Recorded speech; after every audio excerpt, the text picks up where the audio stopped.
Greetings loyal subscribers and honoured guests. Welcome to the 12th episode of Covermount Chaos Zzapped The Next Generation, in which I will be taking a look at the games and demos included on the cover mount that is available for Patreon supporters of the magazine, either as a digital download or as a physical product on the more expensive tiers. This episode will bring me up to date with the current issue now that I've been a bit behind for a while, and it sees long-time Zapp fan turned regular reviewer Christian Simpson, aka Perifractic, taking over the reins as a full-time editor from Chris Wilkins.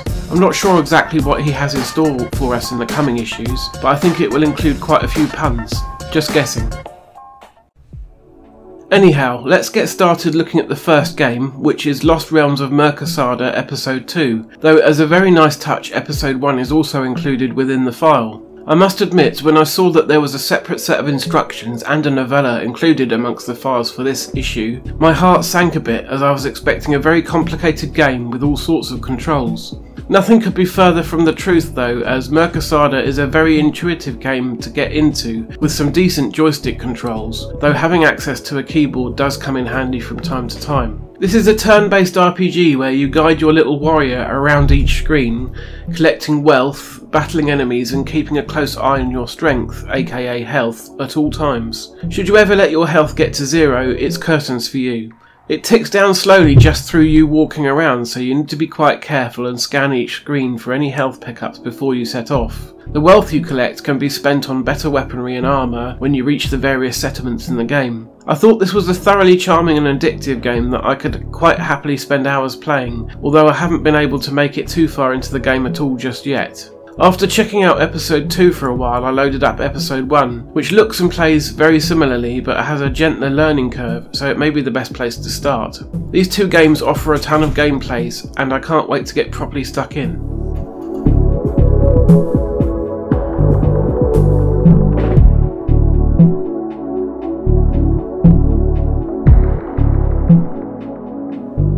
Dr. Mortal Wombat is back once again with another new rendition of a classic game, which this time is Missile Command. For those who are unfamiliar with the original, in this game you are tasked with defending cities at the bottom of the screen from incoming missile attacks, using 3 gun emplacements at your disposal.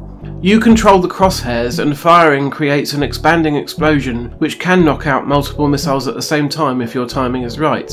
Occasionally, other enemies such as a satellite, a bomber plane, and a round smart bomb show up to create even more trouble for you. If every last one of your cities is destroyed, then the game is over. If just one makes it through, then there's still some hope for you. It is often actually easier when you have one left, as you don't have to split your attention in multiple places on the screen. When you hit certain score thresholds, you will earn extra cities, and the bonus score you earn on each level depends on how high a level it is and how many cities you have remaining at the end of it. This version plays and looks just like you would expect, but benefits from a fantastic soundtrack that changes depending on how many cities you have left. It controls really well too, and proves to be just as addictive and enjoyable as the arcade original.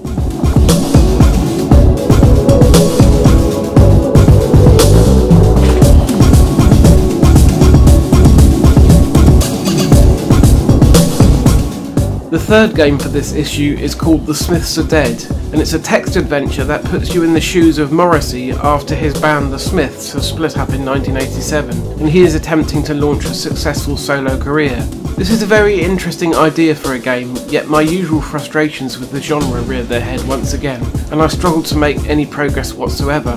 The game prompts you that you need to meet with your agent, Gail, to discuss your career, but the game won't let you go to her office, and you don't seem to have a phone in your house in order to phone her and warn her that you are coming. So I'm already stumped. I'm probably missing something fairly obvious, but I do quite like the illustrations for each location and the soundtrack that plays in the background.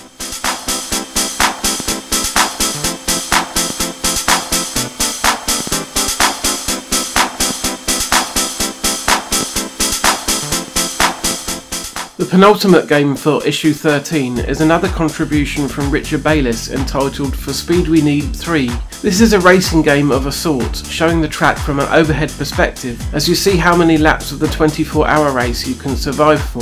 There seems to be a ton of oncoming traffic, which is not how the actual race works in real life, but this is an arcade style video game and not an attempt at realism, so I'll let it slide. As you race along, you have several things to worry about: the damage you are taking, how much fuel you have left, and the time limit. So you need to look out for spanners to repair yourself and fuel drums to refuel yourself, and you can't let yourself go too slowly either. If you get to the end of 24 laps, I guess you beat the game. The best I've managed to do so far though is 4 laps, so I have a long way to go yet. For me, the best thing about this one was the music. It's another amazing SID track to listen to as you play.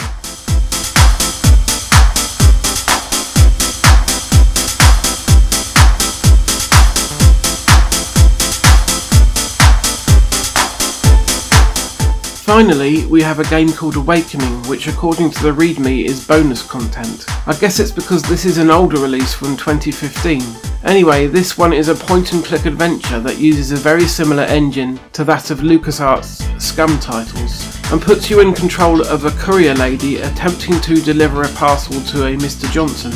I managed to successfully drop off the parcel, but didn't get much further than that as I got stuck in the lift shaft. I know that I have to get the grating off so I can escape through the ventilation shaft, but I was unable to figure out how to do that. Even though part of the ladder broke off, I can't seem to pick it up and use it to pry open the grating, which is how I thought you would solve it. I may just be missing the precise pixel I need to click on to proceed, but for now that's as far as I've got. I enjoy this type of adventure game a lot more than the text kind, though it has been a while since I last played one, so I am a little rusty.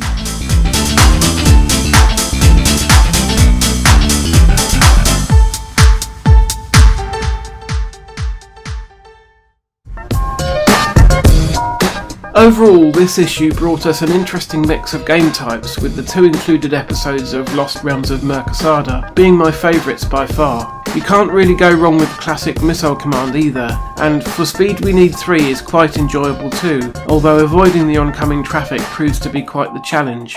The 2 included adventure games are both very interesting ideas, but have left me stumped and frustrated once again. Nothing new there though, eh? Thanks for watching this episode. If you enjoyed it, then please consider leaving a like and subscribing to the channel. I will have another issue of classic Covermount Chaos Zzapped next week. Hope to see you then, and in the meantime, take care.